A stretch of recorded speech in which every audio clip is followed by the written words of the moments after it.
ओम पूर्णमदः पूर्णमिदं पूर्णात् पूर्णमुदच्यते पूर्णस्य पूर्णमादाय पूर्णमेवावशिष्यते। ओम शांति शांति शांती। ईशावास्य उपनिषद. आणि या ठिकाणी आपण पाहत असलेला 15वा मंत्र, हिरण्मयेन पात्रेण सत्यस्यापिहितं मुखं तत्त्वं पूषन्नपावृण सत्यधर्माय दृष्टये. की अशा प्रकारे या ठिकाणी काय 9व्या मंत्रानंतर 9, 10, 11, 12, 13, 14 अशा असणारे 3-3चा असणारा त्या ठिकाणी ग्रुप. आणि त्या अनुषंगाने पहिल्यांदा काय सांगितलं, कर्म आणि उपासना सांगितलं. आणि नंतर संभूती असंभूती किंवा सगुण आणि निर्गुण उपासना. अशा प्रकारे कर्म करत असताना अथवा अशा प्रकारच्या या सगळ्या उपासना करत करत उपासक जो आहे हा कुठपर्यंत गेला, आता ब्रह्मलोकापर्यंत गेला. आणि ब्रह्मलोकापर्यंत गेल्यानंतर पुढे आता काय तो करतोय, त्या ठिकाणी ब्रह्माला प्रार्थना करतोय की ते सच्चिदानंद स्वरूप जे ब्रह्म आहे ते सच्चिदानंद स्वरूप ब्रह्म. कारण का आता आपण म्हणतो ब्रह्मा सकाशात मोक्ष हा त्याचा त्या ठिकाणी उत्तरायण म्हणतो आपण. आपल्याकडे काय एक दक्षिणायन सांगितलं आणि एक उत्तरायण सांगितलं. दक्षिणायनामध्ये काय होतं, आवर्तन होतं, पुन्हा येत होतं. परंतु उत्तरायणामध्ये पुढे पुढे तो जातो. आणि म्हणजे अशा प्रकारे पुढे पुढे जात कुठपर्यंत जातो, ब्रह्मलोकापर्यंत जातो. आणि ब्रह्मा सकाशात ब्रह्म त्या ठिकाणी त्याला काय करतो, उपदेश करतो. आणि अशा ठिकाणी ब्रह्माचा उपदेश झाल्यानंतर मग तो काय मोक्षाला प्राप्त होतो. म्हणजे अशा प्रकारे तो आता ब्रह्म लोकापर्यंत गेलेला आहे. आणि अशा प्रकारे आता ब्रह्मा काय करणार आहे, त्याला उपदेश करणार आहे. आणि म्हणून त्या ठिकाणी आता मला ते ब्रह्मतत्व जे आहे ते ब्रह्मतत्व काय केलं पाहिजे, मला प्राप्त झालं पाहिजे. अशा अनुषंगाने या ठिकाणी मग काय करतो, तो त्या ठिकाणी भगवंताला सच्चिदानंद स्वरूप जो परमात्मा आहे त्या सच्चिदानंद स्वरूप परमात्म्याला ते जे तत्व आहे ते तत्व मला प्राप्त व्हावं या अनुषंगाने या उपासना करून तो ब्रह्मलोक प्राप्त केल्यानंतर आता तिथून पुढे मार्गक्रमण करायचं. आणि म्हणून तिथून पुढे आता मार्गक्रमण करण्यासाठी मग आता तिथून पुढे मार्गक्रमण होणार म्हणजे काय होणार, आता आवृत्ती होणार नाही. मग काय, तो ब्रह्मभावाला ब्रह्मविदोत्तम तो ब्रह्मभावाला आता प्राप्त होणार आहे. आणि म्हणून त्या अनुषंगाने तशा प्रकारची प्रार्थना की मी आता इथपर्यंत आलेलो आहे आणि आता जो ब्रह्मभाव आहे तो ब्रह्मभाव मला प्राप्त झाला पाहिजे. ब्रह्मभाव म्हणजे सच्चिदानंद स्वरूप असणारं ते ब्रह्म आहे. तत्त्वमसि अयमात्मा ब्रह्म प्रज्ञानं ब्रह्म अहम ब्रह्मास्मी आदी महावाक्यांच्या द्वारे ज्या ब्रह्माचा त्या ठिकाणी निर्देश केलेला आहे ते ब्रह्मतत्व मला प्राप्त व्हावं या अनुषंगाने उपासक, याचक, साधक या ठिकाणी काय करतोय, मार्ग याचना. की आता तो जे मार्ग आहे पुढचा ब्रह्ममार्ग जो आहे निर्विघ्नपणे मला काय करा त्या ठिकाणी उघडा किंवा तिथून मला आता या पुढे जायचं आहे त्या अनुषंगाने तो जो मार्ग आहे तो मला दाखवा. अशा अनुषंगाने या 15व्या मंत्रातून ती प्रार्थना साधक या ठिकाणी करतायत. हिरण्मयेन पात्रेण सत्यस्यापिहितं मुखं तत्त्वं पूषन्नपावृण सत्यधर्माय दृष्टये. अलग अशा प्रकारे तेजस्वी अत्यंत तेजोमय काय तेजस्वी पात्राच्या योगाने अत्यंत प्रकाशित असणारं जे आहे त्याच्या योगाने काय झालं, आदित्य मंडलस्थ ब्रह्माचे जे द्वार आहे ब्रह्मद्वारा ते तिथपर्यंत गेलेलं आहे. आता तिथून ब्रह्मभावाला प्राप्त जायचं आहे. आणि म्हणून तिथं ब्रह्मलोकानंतर ते ब्रह्माचं असणारं द्वार म्हणजे कुठं सच्चिदानंद स्वरूप असणारं जे ब्रह्मतत्व आहे त्याचं ते द्वार काय आहे, ब्रह्माचं. त्याने काय आदित्य मंडल असतं अत्यंत तेजस्वी आणि ते काय केलं, आच्छादित केलेलं आहे. आणि म्हणून मग हे पूषण म्हणजे कोण, आदित्य सूर्याला प्रार्थना करतो. हे भगवंता हे सूर्या काय करा, सत्यधर्म स्वतःबद्दल म्हणतोय. सत्यधर्म मी स्वतः सत्यधर्म म्हणजे काय, मी सत्याचंच या ठिकाणी काय अनुष्ठान करत करत जे काय मी उपासना केलेली आहे संभूती असंभूती ज्ञान कर्म किंवा त्या ठिकाणी कर्म उपासना संभूती असंभूती याच्याद्वारे मी काय झालेलो आहे, परिपूर्ण तपलोय मी. तपसा ब्रह्मजिज्ञासस्व त्या अनुषंगाने अत्यंत तप्त झालेला मी इथपर्यंत आता येऊन थांबलेलो आहे. आणि म्हणून काय म्हणून अशा प्रकारे त्या सर्व तपाच्या बलावर मी काय झालेलो आहे, सत्यधर्मा सत्याचं जो आचरण करतो तो सत्यधर्मा. आपण तो सत्यवादी म्हणतो. सत्यधर्मा म्हणजे सत्यवादी म्हणजे काय, जो जीवनामध्ये आपल्या फक्त आणि फक्त सत्याचंच आचरण करतो, असत्याला कधीच स्पर्श करत नाही असा जो आहे तो सत्यधर्मा.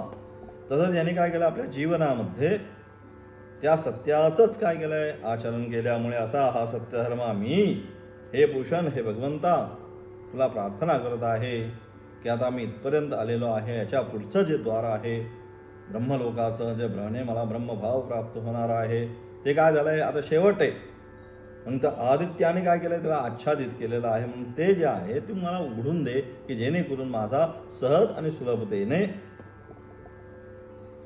ते जे ब्रह्म आहे तत्व त्या ब्रह्मतत्वामध्ये मी विलीन होऊन जाईल. त्या अनुषंगाने हे सत्यधर्म जो मी असा मी कोण आहे सत्यधर्म आहे. आता मी काय करतो जो मी त्या मला तुझ्या त्या सत्य आत्म्याची जो सत्यस्वरूप आहे सच्चिदानंद त्याचं स्वरूप सांगितलं म्हणून त्या ठिकाणी सांगितलं सत्यधर्म सत्य आत्म्याची. कारण सगळ्यामध्ये काय आत्मसत्य आहे. या संपूर्ण जगतामध्ये चराचर सृष्टीमध्ये सत्य काय आहे एकम सद्विप्रा बहुधा वदंती सांगितलं. सत्य गोष्ट एकच आहे तो काय तो आत्मा. तेच सांगितलं तत्त्वमसी महाग सत्यम सह आत्मा तत्त्वमसी श्वेतकेतूला उपदेश देताना त्या ठिकाणी तेच सांगितलं वाटलं तो आत्मा एक मात्र सत्य आहे, त्या व्यतिरिक्त अन्य सर्व मिथ्या स्वरूपाचं. मिथ्या स्वरूपाची व्याख्या आपण स्पष्ट केली मागच्या सगळ्या पाठांच्या द्वारा. मिथ्या म्हणजे खोटं नाही, तेवढं व्यावहारिक ज्याला सत्यता आहे ते मिथ्या स्वरूपात वास्तविक पण नाही अशा प्रकारे. आणि म्हणून तो जो सत्यस्वरूप जो आत्मा आहे त्या सत्यस्वरूप आत्म्याची काय झाली म्हणजे मला उपलब्धी करून द्यावी हे भूषण हे भगवंता. आणि म्हणून तू काय कर तू हे ते अत्यंत तेजस्वी तुझ्या किरणाने ते द्वार आच्छादित केलेलं आहे ते काय ते माझ्याकरिता काय तू या ठिकाणी ते दार उघड की जेणेकरून मला ते सच्चिदानंद स्वरूप ब्रह्मतत्व प्राप्त होईल. काय म्हणतात आचार्याचं असणारं विशेष व्याख्या मागच्या पाठामध्ये केली. आता आचार्यांचं असणारं त्याच्यावरचं भाष्य या ठिकाणी आचार्य काय म्हणतात तेवढं आपण पाहणार आहोत. मनुष्य दैववित्त साध्यम फलम शास्त्रलक्षम प्रकृती दयांतम एतावती संसारगती अतः परम पूर्वोक्तम आत्मैवाभूत विजानता इति सर्वात्मभाव एव सर्वेषणा संन्यास ज्ञाननिष्ठा फलम एवं द्विप्रकाराः प्रवृत्तिनिवृत्तिलक्षणो वेदार्थात्र प्रकाशितः तत्र प्रवृत्तिलक्षणस्य वेदार्थस्य वृद्धि प्रतिषेधलक्षणस्य कृत्स्नस्य प्रकाशनेन प्रवर्ग्यं ब्राह्मण्य उपायुक्तम् निवृत्तिलक्षणस्य वेदार्थस्य प्रकाशनते अतः ऊर्ध्वं बृहदारण्यकम् उपयुक्तम.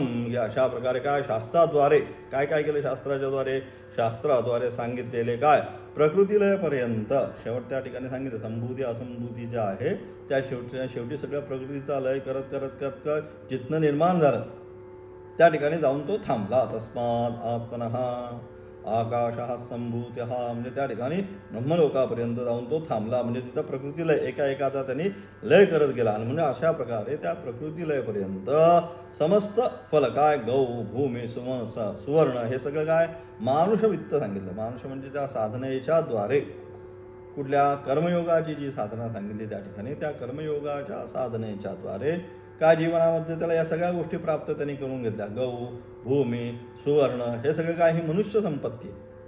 आपल्याकडे संपत्ती काय म्हणतो जमीन जुमला गायी. पूर्वीच्या काळी गायी ही संपत्ती होती. धनवान कोण ज्याच्याकडे अधिक गवतो नंद महानंद वगैरे त्या ठिकाणी सगळं आपण त्या ठिकाणी पाहिलं. परंतु या ठिकाणी अशा प्रकारे गौ असेल भूमी असेल सुवर्ण म्हणजे सोनं असेल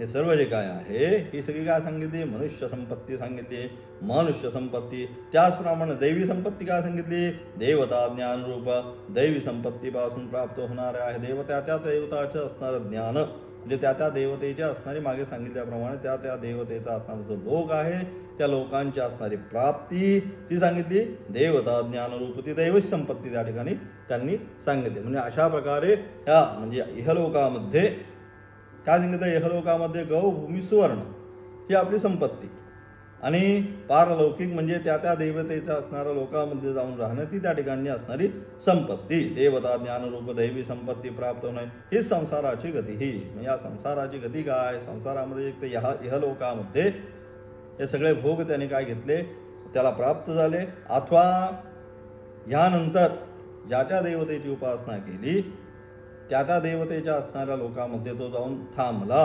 हे झालं काय इथपर्यंतच थांबला म्हणजे ते काय पूर्ण परिपूर्ण झाला नाही.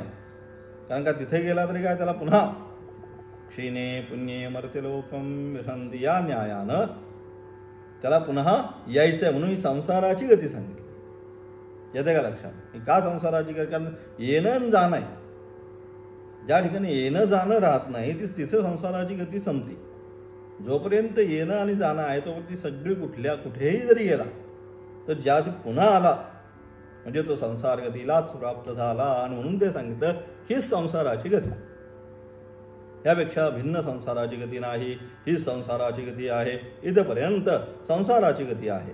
एवढा संसार आपण ज्याला म्हणतो ना, संसार म्हणजे एवढाच बस. त्या लोकापर्यंत जाणं. क्षीणे पुण्ये मर्त्य लोकम विशंती. जोपर्यंत पुण्याचा संचय आहे तोपर्यंत त्या लोकामध्ये राहणे.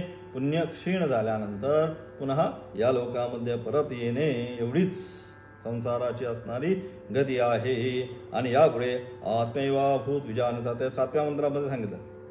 आत्मैवाभूत विजानता या 7व्या मंत्रामध्ये सांगितल्याप्रमाणे सर्व क्षणांचा त्याग रूप संन्यासाचे फळ सर्वात्म भाव आहे. संसाराची गती भिन्न सांगितली परंतु तद्भिन्न.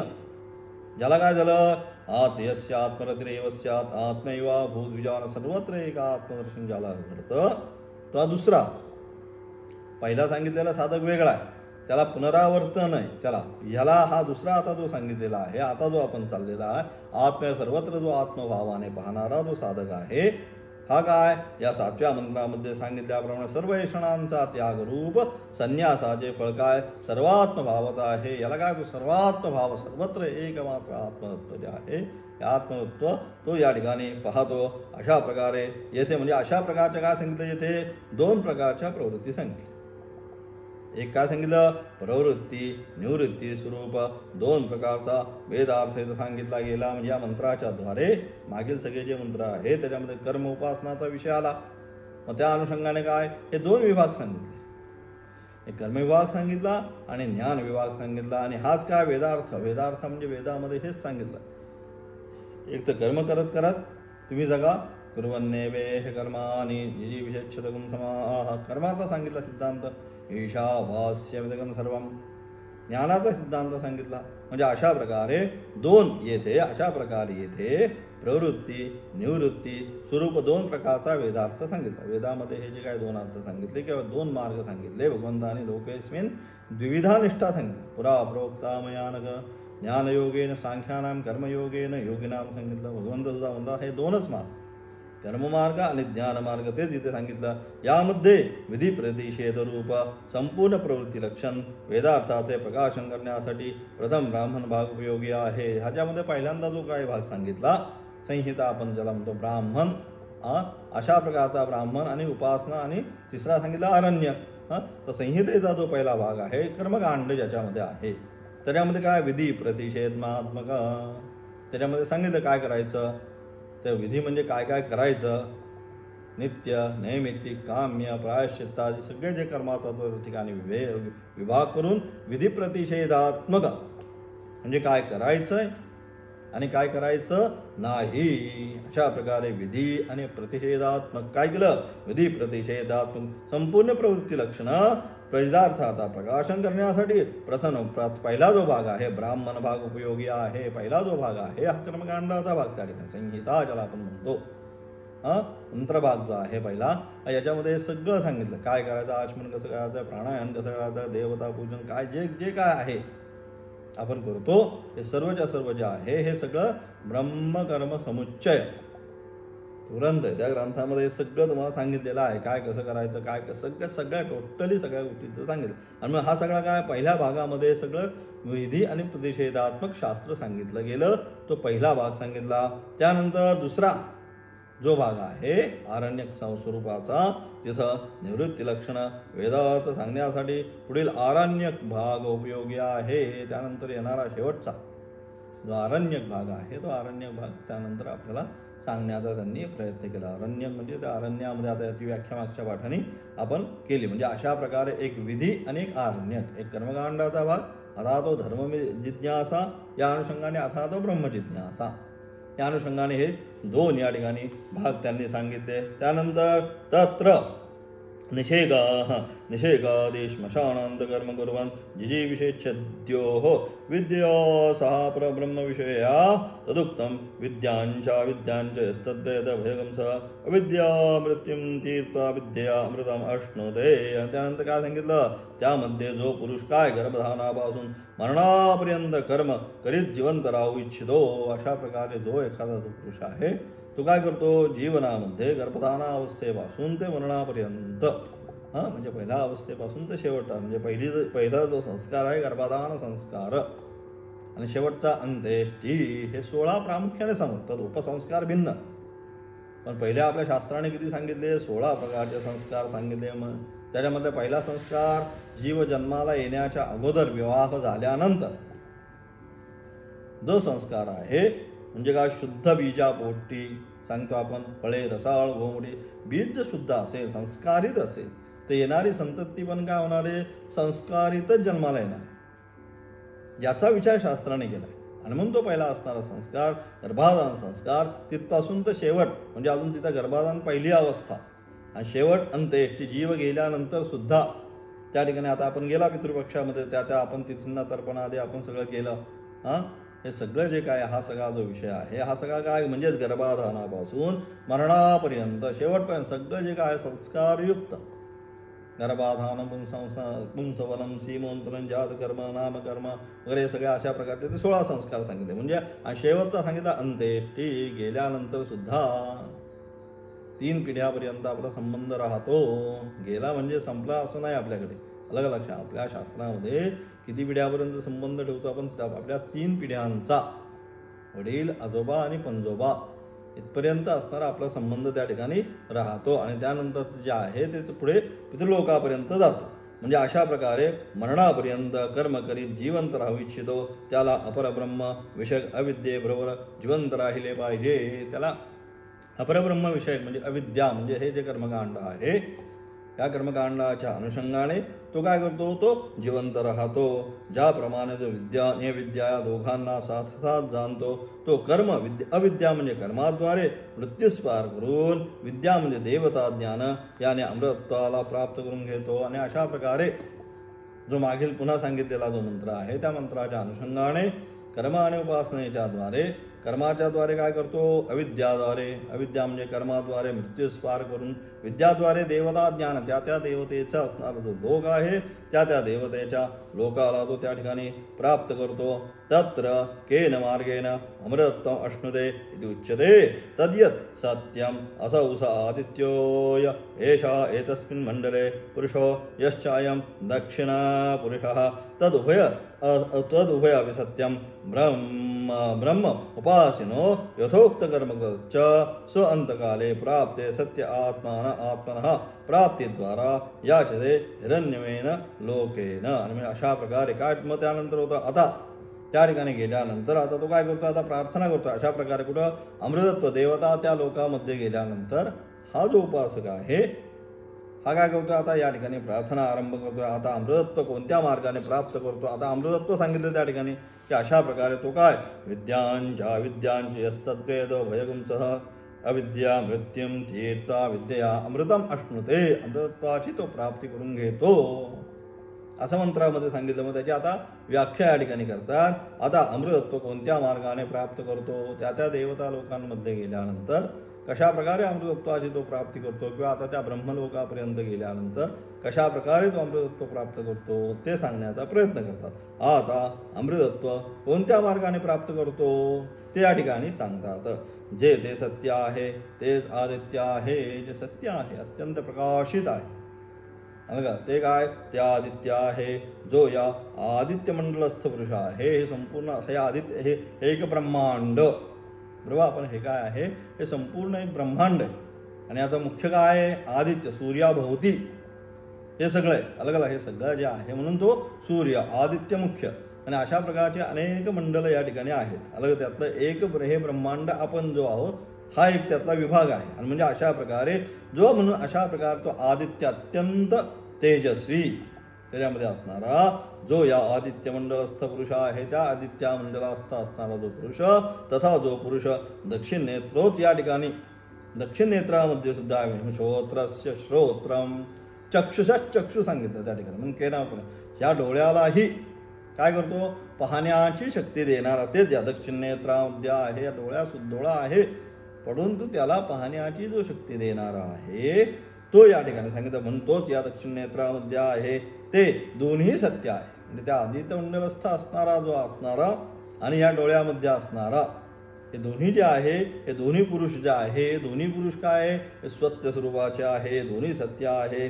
जो त्या ब्रह्माची उपासना करणारा व शास्त्रोक्त कर्म करणारा, जो अंतकाल उपस्थित अशा प्रकारे जो ब्रह्माची उपासना करणारा आहे किंवा हे शास्त्रोक्त कर्म करणारा आहे, तो काय आता अंतकाला आला, आता शेवट आला. आयुष्यभर त्याने काय केली, उपासना केली. पण आपण काय म्हणतो, अंतकाले च मामेव स्मरण मुक्त्वा कलेश्वरम सांगितलं गीतेने की अंतकाली काय केलं की परमेश्वराचं जेव्हा शेवट येईल त्या शेवट कमीत कमी परमेश्वराचं स्मरण झालं पाहिजे. आणि अशा प्रकारे जो अंतकाले परमेश्वराचं स्मरण करतो तो त्या परमेश्वराच्या भावालाच प्राप्त होतो. परंतु या ठिकाणी अंतकाली स्मरण कोण करेल, ज्याने आयुष्यभर परमेश्वराचं स्मरण केले तोच अंतकाली परमेश्वराचं स्मरण करू शकतो. आयुष्यभर याला त्याला फसवणूक करत बसला तर त्याला अंतकाली तेच आठवेल. अलग लक्षात, जशी मती आपली दिवा आयुष्यभर असते तीच आपल्याला शेवटी काय होते, गतीच्या वेळेस तीच मती आपल्याला आठवते. आणि म्हणून अशा प्रकारे म्हणून काय सांगितलं, सत्संग कला. त्यानंतर काय जे असेल साधू मार्गाने, चांगल्या मार्गाने आपलं तया सत्कर्मी रती वाढू, चांगल्या मार्गाने आपलं जीवन यापन करत ना, सुंदर जीवन आपलं झालं पाहिजे अशा अनुषंगाने. कारण का तर तो जो त्या ब्रह्माची उपासना करणारा अथवा शास्त्रोक्त करणारा म्हणजे चांगल्या मार्गाने जे काय विधी निषेधात्मक शास्त्र सांगितलं आहे, विधी निषेधात्मक जे शास्त्र सांगितलं आहे त्या मार्गाने की जे करायचे तेच करत राहिलं, जे अनपेक्षित आहे त्याच्याकडे बघितलंच नाही, अशा प्रकारे कर्म करणारा काय शेवटच्या काळी अंतकाले जे शेवटच्या काळी उपस्थित झाल्यानंतर या आदित्यमंडलस्थ आत्म्याने हिरण्मयेन पात्रेन या मंत्राद्वारे आत्मप्राप्तीची याचना करतो की आता मी हे आयुष्यभर काय संपूर्ण जीवन जे आहे ते संपूर्ण जीवन हे भगवंत काय केलं, ते संपूर्ण जीवन हे भगवंता मी काय केलेलं आहे, तर संपूर्ण जीवन तुझीच उपासना केलेली आहे. आणि म्हणून आता काय मी शेवट आलेलं आहे. आता हे भगवंता तुला मी प्रार्थना करतो. म्हणजे जी प्रार्थना करतो ती 15व्या मंत्रामध्ये त्यांनी सांगितली. हिरण्मयेन पात्रेण सत्यस्यापीतमुखम तत्त्वं पूषण पारुणो सत्यधर्मायुष्टे, की अशा प्रकारे हे परमेश्वरा काय हिरण्मयेन पात्रेण ज्योतिर्मय तेजस्वी पात्राने जे आच्छादित केलेलं आहे की इथून आता मला पुढे जायचंय, क्रमण करायचं, मार्गक्रमण करायचं आता मला. आणि काय मला त्या तिथं असणार ते ब्रह्मस्वरूपलय आहे त्या ब्रह्मस्वरूपामध्ये यायचं आहे. आणि म्हणून काय झालं आहे, हे तेजस्वी किरणांनी तुझ्या तो जो ब्रह्मलोक आहे तो ब्रह्म सच्चिदानंद, अलग लक्षात इथे तो ब्रह्मलोकाने म्हणजे ब्रह्मलोक भिन्न शेवटचा ब्रह्म ते ब्रह्मलोक म्हणजे या दोघांमध्ये फरक आहे. ते म्हणजे सच्चिदानंद स्वरूप असणारे ब्रह्मतत्व ते काय झालं आहे, या तुझ्या किरणांनी या ठिकाणी काय केलं आच्छादित करून ठेवलेलं आहे. पण मला ते ब्रह्म प्राप्त करायचं म्हणून तुझ्या किरणांनी जे ते झाकून ठेवलेलं आहे ते द्वार माझ्यासाठी, मी कोण सत्यधर्मायुष्टे, मी सत्यधर्म, मी सत्याचं माझ्या जीवनामध्ये काय केलं आहे आयुष्यभर अनुष्ठान केलेलं आहे. म्हणून माझ्यासाठी तू ते ब्रह्माचं असणारं जे द्वार आहे ते द्वार माझ्यासाठी तू काय कर उघडून या ठिकाणी दे. त्या ठिकाणी त्याचा असणारा आचार्य भाषा, आचार्य काय म्हणतात, हिरण्यम इव हिरण्यमयम ज्योतिर्मय इति एतद तेन पात्रेणैव अपिधानभूतेन सत्यस्यैवादित्यमण्डलस्थ ब्रह्मणो अपहितम आच्छादितं मुखं द्वारं तत्त्वं हे भूषण अपारुणो अपसारय सत्यस्य उपासना सत्यं धर्मो यस्य मम सोऽहं सत्यधर्माः तस्मै मह्यम् अथवा यथाभूतस्य धर्मस्य अनुष्ठात्रेः दृष्टये तव सत्यात्मनः उपलब्धये. की अशा प्रकारे हे काय म्हणतोय त्या ठिकाणी आता हा साधक आहे, हा साधक आता प्रार्थना करतोय त्या ठिकाणी परमेश्वराला. अशा प्रकारचा मी सत्यधर्म मी संपूर्ण जीवन माझं काय केलं साधनाच करत आलेलो आहे. आणि असा मी तुला आता काय करतोय प्रार्थना करतोय जे सोन्यासारखे आहे त्या हिरण्य म्हणजे सोनं, हिरण्मयेन पात्रेण किंवा हिरण्यवर्णम. आता आहे दुर्गा आपली नवरात्री चालली आहे तिथे देवीची स्तुती पण तशीच केली. हिरण्यवर्णम हरणेन सुवर्णरजस्रजां चंद्रान हिरण्मयीन लक्ष्मीन जातवेदो मावह सांगितलं.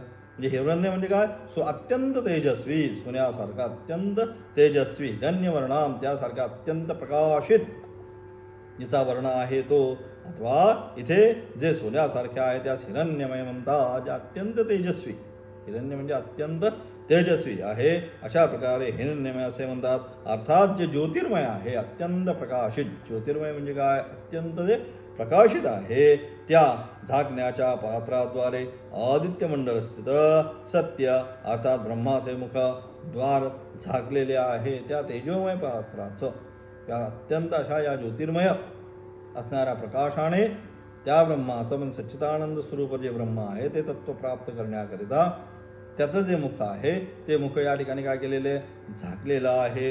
हे भूषण म्हणून या सूर्याला आता प्राप्त, भूषण म्हणजे सूर्य, हे भगवंता तू काय केलंय, ते आच्छादित केलेलं सच्चिदानंद स्वरूप ब्रह्माचं या ठिकाणी त्याची प्रार्थना आहे साधकाची. काय कर, हे भूषण सत्याची उपासना करण्यासाठी मी काय जो मी सत्यधर्म आहे, मी आयुष्यभर काय केलंय, माझं अनुष्ठान आणि इथपर्यंत आलोय. आता इथून मला काय ते ब्रह्माची प्राप्ती करून घ्यायची आहे. म्हणजेच काय, आता ह्याचं संपूर्ण झाल्यानंतर शेवट जे आहे सच्चिदानंद स्वरूप ब्रह्म, त्याच्यामध्ये मला विलीन व्हायचं आहे. आणि म्हणून काय करतं तू, माझे हे भूषण सत्याची उपासना करण्यासाठी, ज्याचा सत्य हाच धर्म आहे असा आम्ही सत्यधर्म, त्या माझ्यासाठी आपले सत्य स्वरूपाची प्राप्तीसाठी ते द्वार, ते जे द्वार आहे ते भगवंता म्हणजे आता शेवटची गती आहे त्याची. आणि शेवटची गती इथपर्यंत गेल्यानंतर पुन्हा आता कुठनं त्या देवता लोकामध्ये अथवा ब्रह्मलोकापर्यंत गेला आणि तिथून आता त्याला काय, त्या आत्मतत्व प्राप्त करायचं आहे. म्हणून मध्ये व्यवधान जे आहे हे हिरण्यमय पात्र येणं, अत्यंत तेजस्वी सूर्यांच्या किरणाने आच्छादित केलेलं आहे.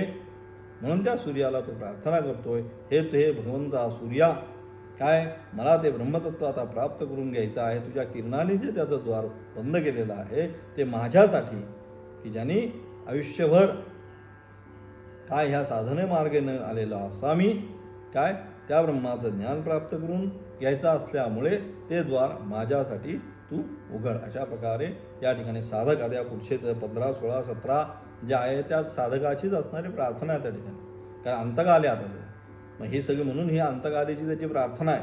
आता त्याला काय पुढे जो आहे मार्गक्रमण करायचं आहे, म्हणून मार्गक्रमण करत असताना त्याला आता लक्षात आहे आता मला कुठे जायचं आहे, ही दृष्टी ज्याच्या स्पष्ट झाल्यामुळे त्याच्यामध्ये मग काय व्यवधान आहे, त्याच्याकरता म्हणून हा साधक या ठिकाणी पुन्हा पुन्हा त्या देवतेच्या अनुषंगाने त्या देवतेंची प्रार्थना करून सच्चिदानंद स्वरूप जे ब्रह्मतत्व आहे ते सच्चिदानंद स्वरूप ब्रह्मतत्व प्राप्त करून घेण्यासाठी म्हणून या ठिकाणी ही प्रार्थना करत आहे. त्यानंतर 16व्या मंत्राच्या द्वारे तीच प्रार्थना त्या ठिकाणी सांगतात. पोषणे गर्भे यमसूर्य प्राजापत्यव्यूहरश्मिन् समूह यत्ते तेजो यत्ते रूपं कल्याणं तत्ते पश्यामि यो सावसौ पुरुषः सोऽहमस्मि. अशा प्रकारे पुन्हा 16व्या मंत्राच्या द्वारे अशाच प्रकारे पुन्हा सूर्याकडे त्या ब्रह्मलोक प्राप्तीसाठी पुन्हा याचना या ठिकाणी साधक करतो. त्याचा विशेष आता 16व्या मंत्राचा अर्थ उद्याच्या पाठामध्ये पाहणार आहोत. ओम तत्सत.